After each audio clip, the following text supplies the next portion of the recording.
Alors l'ADN d'Optigestion, c'est une vieille société qui a plus de 40 ans, elle est née en 87. À l'esprit d'origine, c'était des associés qui avaient vendu leurs entreprises et qui se réunissaient pour réinvestir ensemble leur épargne. Donc on a gardé cet esprit-là. Simplement, on a un peu plus de process maintenant avec la réglementation. Alors, ce qui est très important, c'est qu'on passe beaucoup de temps à travailler sur ce qu'on appelle les méga-tendances, c'est-à-dire les tendances qui vont nous accompagner au niveau planétaire pendant les 10 prochaines années à peu près. On travaille ça avec McKinsey, le BCG. Et ensuite, notre travail à nous, c'est d'identifier des sociétés qui reflètent ces tendances. Donc aujourd'hui, on a un stock de 220 sociétés qui sont suivies par les équipes au niveau mondial. C'est un savoir-faire autour des actions de croissance, donc des sociétés de croissance pour les 10 prochaines années. Pourquoi est-ce qu'on a cette conviction sur les actions ? Vous voyez ici, je vous ai fait un petit graphe de l'an 2000 à aujourd'hui. Ça, c'est les actions au niveau mondial. Alors quand on fait le niveau mondial et qu'on écoute les médias, et on vit les médias avec vous, on a la bulle Internet, vous vous souvenez peut-être, c'était 3 ans de baisse des marchés, c'était une très très forte baisse. On a eu la crise des subprimes, qui a été aussi une crise gigantesque.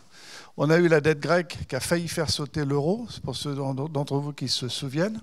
On a eu le Brexit, c'était aussi un problème de gouvernance extrême. On a eu l'erreur de politique monétaire en décembre 2018. On a eu la crise du Covid.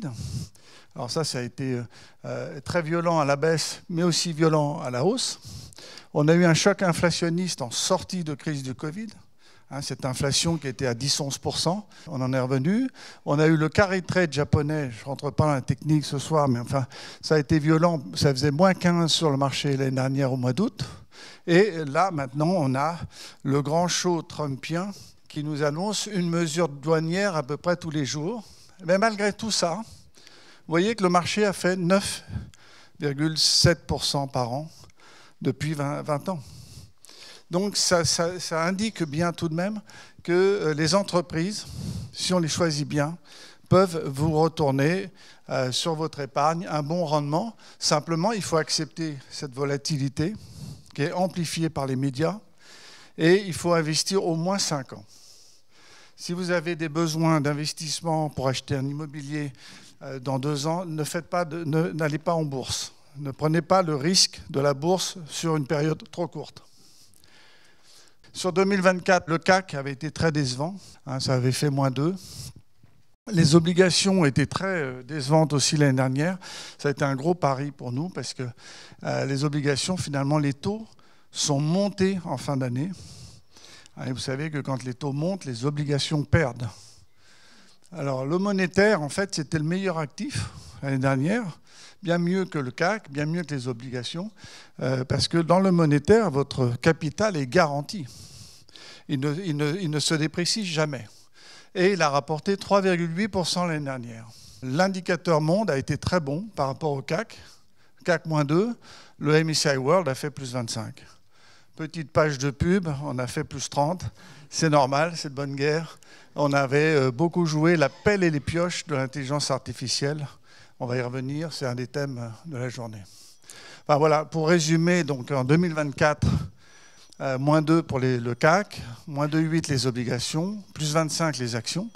Puis n'oubliez pas, et ça c'est un point aussi important, on ne peut pas l'exécuter dans les fonds, mais on l'exécute dans les mandats de gestion. Pourquoi est-ce que l'or fait partie de nos convictions ? Parce qu'en février 2022, il y a eu un phénomène d'accélération. C'est quand, dans les 14 000 sanctions qui ont été prises entre les Américains et les Européens face à la Russie, il y en a une qui dit « on vous bloque la liquidité des bons du Trésor ». Et donc les Chinois qui étaient en dehors de la salle ont dit « on ne peut pas mettre toute notre épargne dans les bons du Trésor américains ». Et donc on va acheter de l'or. Et ils ont acheté entre 300 et 350 tonnes d'or tous les ans, 2022, 2023, 2024, et ils vont faire pareil en 2025, avec en plus le Brésil et la Russie. Donc notre conseil, c'est acheter de l'or. Il faut que vous ayez entre 5 et 20% d'or à titre personnel. Ça dépend après de vos investissements, private equity, actions cotées, etc. L'or est à plus 11 cette année, mais il a fait à peu près, vous voyez, sur 5 ans, 100%. L'innovation. Alors pourquoi est-ce que l'innovation est importante? Parce que derrière l'innovation, vous avez la productivité. La productivité, c'est le fait de réduire le coût du travail. Et ça libère des marges de profit et ça crée de la valeur. En fait, si on veut résumer les choses depuis une dizaine d'années environ, et pour les 10 prochaines années, retenez ce graphique, ces 5 cercles. Le cercle de l'intelligence artificielle, on en parlait il y a 7-8 ans, ça arrive maintenant parce qu'il faut des puissances de calcul très importantes, vous l'avez compris. Il faut beaucoup d'énergie, il faut beaucoup d'eau, il y a beaucoup d'enjeux derrière l'intelligence artificielle. Des entreprises nous parlent déjà de ce qu'elles ont réalisé. Vous avez la blockchain, ça c'est la transaction instantanée, gratuite. Ça c'est un énorme espoir et un énorme enjeu pour la planète au niveau des transactions. L'énergie durable et le stockage. Bon, on va en reparler un petit peu. La robotique qui est en train de se développer à très, très grande vitesse. Et enfin, l'ADN, ça, c'est le passage de la médecine curative à une médecine préventive personnalisée. Donc ça, c'est dans les 2 à 5 ans qui viennent. Un petit point sur l'intelligence artificielle et notamment ChatGPT. Vous avez vu que ChatGPT évolue, que ChatGPT, c'est pas que de la recherche de texte, hein. Google nous dit aujourd'hui, ça c'est sorti il y a quelques semaines, un quart de tout le nouveau code de Google est généré par l'IA. Donc il n'y a plus d'action humaine, c'est une action automatique et c'est examiné et validé par les ingénieurs ensuite. Vous avez Walmart, qui est une très grande chaîne de supermarchés, qui nous dit qu'avec l'utilisation de l'IA qu'ils appliquent sur les catalogues, par exemple, ils ont réduit par 100 le temps de travail pour générer le catalogue. Pour eux, c'est très important. JP Morgan nous dit que la valeur attribuée au cas d'utilisation de l'intelligence artificielle est d'environ 1 à 1,5 milliard de dollars. Donc c'est déjà au niveau d'une banque comme JP Morgan, comme vous le savez. C'est la seule banque au monde qui est AAA. C'est une très belle banque dont on est les heureux actionnaires. Et enfin, Vodafone, par exemple, nous dit qu'un essai a montré qu'en moyenne, les employés, il y a 80 000 salariés, économisent 3 heures par personne et par semaine avec le copilote de Microsoft. Donc ça, c'est vraiment le point de départ d'une belle aventure. On vous a beaucoup parlé de la paie et la pioche de l'IA l'année dernière, mais qu'est-ce que c'est la paie et la pioche de l'IA? J'ai pris l'exemple de Xavier qui adore ChatGPT. Quand il passe une demande à ChatGPT, qu'est-ce qui se passe? Quand il envoie une demande à ces grands serveurs, à ces grands porteurs de serveurs qui sont Google, Amazon et Microsoft. Google, Amazon et Microsoft, c'est ce qu'on appelle le cloud. Aujourd'hui, c'est hébergé dans les data centers. Donc ils exploitent cette puissance dans les data centers. Mais ces data centers, ils ont besoin de puissance. Et là où on vous a énormément parlé de ça l'année dernière, mais il y a ces fameuses puces NVIDIA. Les puces NVIDIA, c'est un peu le moteur du data center. Donc, on a les GAFAM qui ont demandé à NVIDIA de produire énormément de puces. Sauf qu'NVIDIA n'est qu'un provider. C'est TSMC, Taiwan Semiconductor, qui produit les petites puces de NVIDIA. Ensuite, qu'est-ce qui se passe si on a bien besoin d'alimenter ces data centers, que ce soit en électricité et surtout de les refroidir? Là, on a 2 sociétés qui marchent très bien, qui sont Schneider et Vertiv. Maintenant, si Xavier démultiplie ces demandes à ChatGPT, on aura besoin de plus en plus de puissance. Et là, on va une société européenne qui rentre en jeu, qui s'appelle ASML. Et ASML, c'est la seule société qui est capable aujourd'hui de faire les machines-outils pour produire des nanotechnologies, des semi-conducteurs en nanotechnologie. Et là, on voit déjà qu'on commence à avoir un cercle assez vertueux. Les paix et la pioche, ça partait de ça, du cloud jusqu'à la production. Je vous ai fait aussi un autre slide sur un peu plus complet en partant de la centrale électrique qui va être un enjeu assez intéressant. Notre approche de la gestion active. Je vous ai un petit peu plus ouvert le capot de la façon dont on fonctionne et je vais essayer de vous expliquer comment on a mis en place notre process. Alors vous avez en ordonnée la croissance du marché et en abscisse, c'est la position relative par rapport au marché. Donc plus je suis à gauche, plus je suis leader, plus je suis à droite, plus je suis suiveur sur le marché. En bas à droite, on a les poids morts. Les poids morts, c'est des sociétés qui ont peu de parts de marché et peu de croissance de marché. Généralement, elles sont valorisées en dessous de la moyenne. Pourquoi? Parce qu'elles ont des faibles parts de marché, une faible rentabilité et sont souvent en panne d'innovation. Ensuite, on a les fameux dilemmes. Les dilemmes, c'est des sociétés qui sont des marchés en forte croissance, mais elles doivent investir pour gagner des parts de marché, donc pour aller vers la gauche. Donc pour ça, elles ont un besoin de financement et généralement, on les paye un peu plus cher. Je m'arrête 2 secondes sur le PE. Le PE, c'est un multiple de valorisation. On peut souvent comparer, je compare souvent le PE avec le prix au mètre carré d'un appartement. Alors ensuite, sur les vaches à lait, c'est des sociétés qui ont des fortes rentabilités, qui sont leaders sur un marché, plutôt mature, parce que c'est des marchés qui font plutôt égal à la croissance du PIB, et ils ont une valorisation plutôt raisonnable, parce que ça fait la valorisation du marché.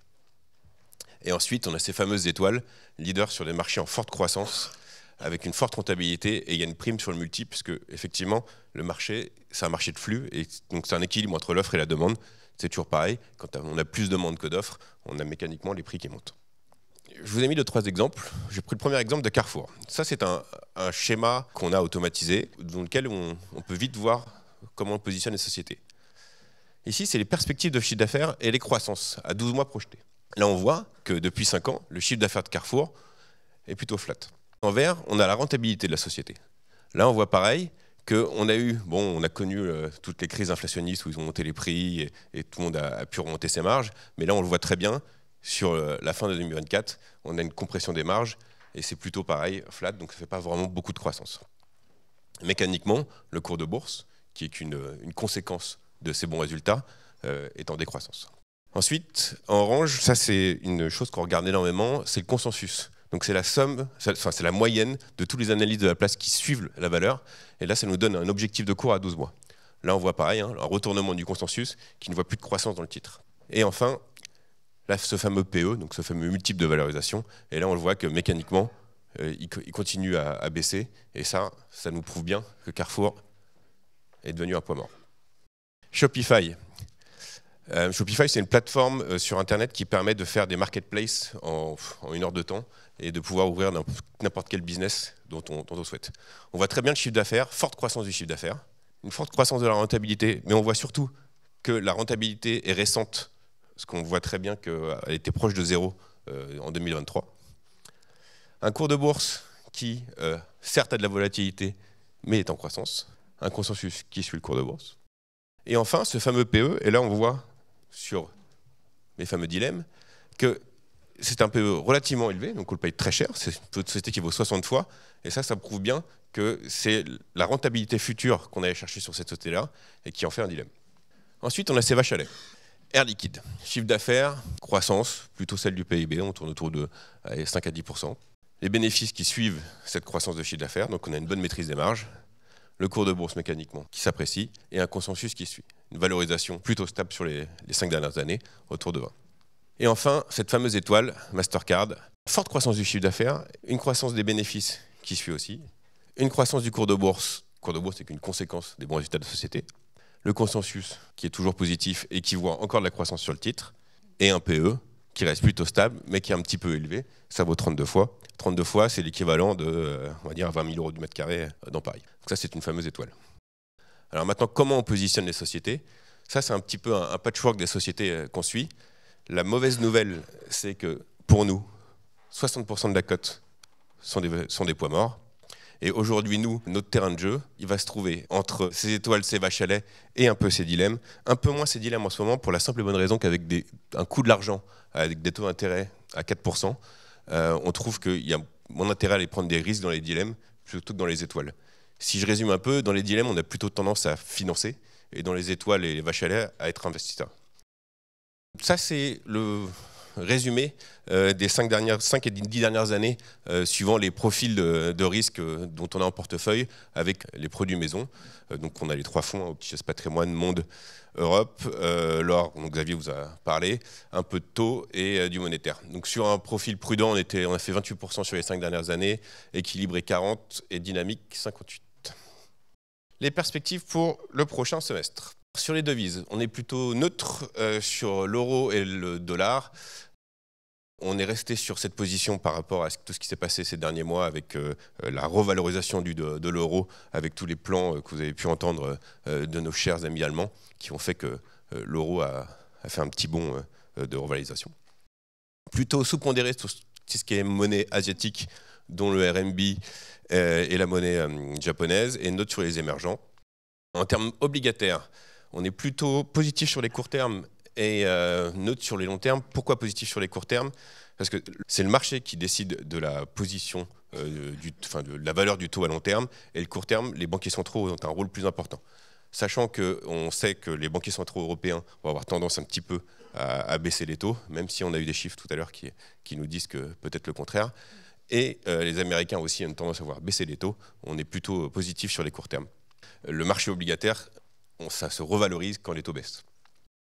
Ensuite, on est encore sous-pondéré sur les obligations chinoises et neutre sur les émergents. En termes d'actions, vous l'aurez compris qu'on est plutôt orienté sur une gestion de croissance, ça c'est plutôt notre ADN. On a eu tendance à revenir un petit peu sur les valeurs dites value en ce début d'année. On était surpondéré aux États-Unis, on commence un petit peu à moins surpondérer et à revenir un petit peu sur l'Europe. Ça c'était le résultat du premier trimestre. Et on fait re-rentrer dans le jeu un petit peu la Chine, et notamment les valeurs à Hong Kong sur le digital, parce que la Chine est en train de nous montrer que du côté même de l'intelligence artificielle, on a vu les choses arriver. Et ça, on recommence à regarder les entreprises chinoises, et neutre sur les émergents. Plutôt négatif sur le prix de matières premières dont le pétrole, positif sur l'or, et neutre sur tout ce qui est d'autres métaux. Vous pouvez souscrire à nos fonds via tous vos portefeuilles sur toutes les plateformes, mais surtout, il ne faut pas oublier qu'on est avant tout des gérants de portefeuille, et vous avez assez de gérants dans la salle pour pouvoir venir en parler après.